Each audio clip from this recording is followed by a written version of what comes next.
it was when I was walking down towards the cot when she was doing fine, as we all thought, when she was... I've got this constant and permanent image in my head of when she was standing over the cot. There was no smile, and when she looked up, it was just a look up and a really blank look on her face, and then she just walked off from the cot.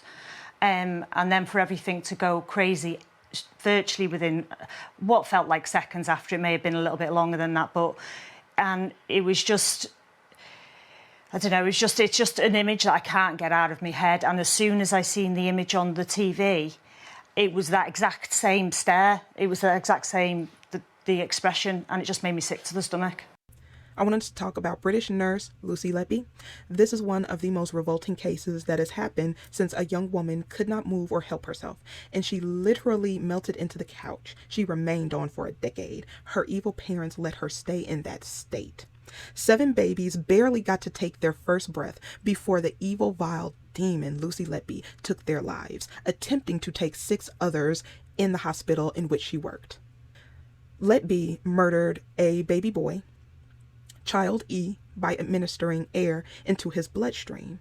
The next day, she attempted to take out his twin brother, Child F, by poisoning him with insulin. She murdered babies in her care by injecting air into their blood and stomachs, overfeeding them with milk, physically assaulting them, and poisoning them with insulin. In 2018 and 2019, Letby was arrested twice by police in connection with their investigation. She was arrested again in November 2020.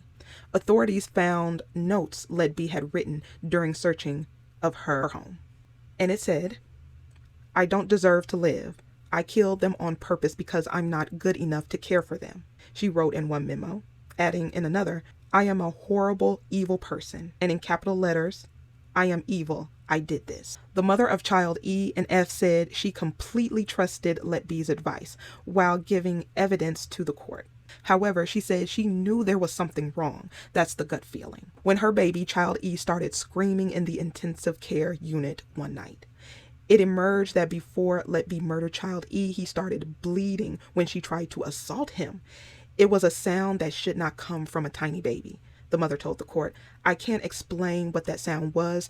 It was horrendous, more of a scream than a cry." There was no post-mortem examination following Child E's death. Don't ever not get an examination, ever, no matter what someone tells. The mother said she thought he had passed away from natural causes. Her twin son, Child F, later survived an attempt by Letby to kill him by insulin poisoning. Doctors at the hospital began to notice a steep rise in the number of babies who were dying or unexpectedly collapsing. They were made to apologize to Letby.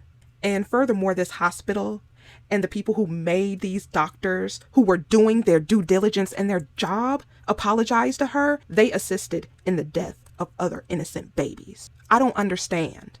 I don't. And this is where race comes in. Because had this been a black nurse and there were allegations, they probably would have put her on leave. I don't even think paid leave, and look into what was said. Look into every child that she had ever been involved with. But yet she gets a pass because she can do this fake crying, this fake ass concern, being a great actress. And just to be safe, you would think for the hospital to cover their asses that they would do a thorough investigation just to make sure, even if it was the selfish reason of covering them, and they could have saved more children. She has been unfortunately sentenced to 14 counts of life in prison, murder and attempted murder of 13 babies instead of the death penalty. This is a clear pattern of racism in healthcare, which is why Black people do not go. I am included. I do not trust doctors, nurses, and organizations that do businesses with them because I have worked in a certain capacity to see. And also, I have had certain things happen to family members due to negligence. So, of course, I do not trust hospitals. And I will be doing a video that showed a hospital literally throwing people out that needed care. I don't think that she got what she deserved. She should be poisoned with insulin. She should have air injected into her. She should be tortured, and then she should get the death penalty, in my personal opinion. This leads me into another story about an evil nurse showing racism in healthcare What if I told you a nurse made a decision to deny a dying man treatment? The man dies, right? There's an investigation. She's allowed to keep her license. And then I told you that the dying man was an incarcerated individual. Then you see the picture. Put up a picture formats. Annaleen Visser, a Georgia nurse, will continue to practice medicine. Despite admitting she did, in fact, deny a dying man medical care while he begged for help, begged to live. In July, the Georgia Board of Nursing released its final judgment involving this nurse, a former nursing supervisor at the Cobb County Adult Detention Center. The board opened an investigation into the nurse about 3 years after she oversaw the care of Mr. Kevel Wingo. Mr. Wingo was detained at the jail in 2019 on drug possession charges. Let's go to the security snapshot that we have. So there's a security camera. There's a video inside the jail that captured Mr. Wingo begging medical staff. I mean, the man is pleading, begging medical staff to help before he died. Now, I wanted to just show a little bit of the video from Indisputable with Dr. Rashad Ritchie. I will link the video and you can watch the whole thing because the full story, it will make you sick to your stomach. What she did, what she said, and how much she didn't give a damn about this man's life. Now, the most evil thing was she said, after knowing he was experiencing a horrific, painful medical episode, she would have done the same thing and let him die. That's what came from between those thin-ass lips. We're going to keep with that energy, and I'm going to say, I hope karma comes and gets her.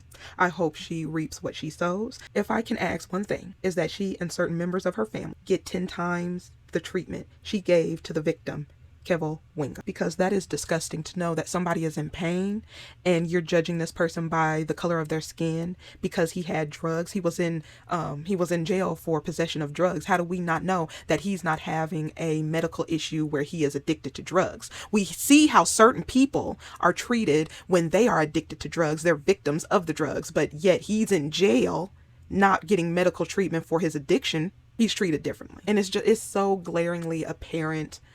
And as much as this nation likes to lie and gaslight people, everybody can see their dirty laundry.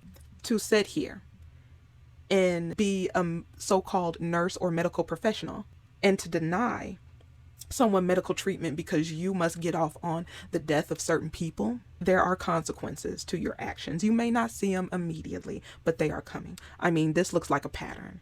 This looks like a horrific pattern. People are being disgusting. People are being evil. As a medical professional, you have an obligation to help people. You don't just brush stuff off. And if this is not a glaring sign of the racism that is in healthcare, I don't know what is. The fact that she claimed she didn't believe him, that he was acting out, that he just didn't want to be in the cell. Are you serious? When the guards believed him, when everybody else around him believed him and saw that he had passed out and that he needed medical treatment and took him to get medical treatment, yet he was denied for what? She was there to do a job. Others was there to do a job and denied him. Say, I don't believe that you're having a medical episode. How the F would she know unless she checked him?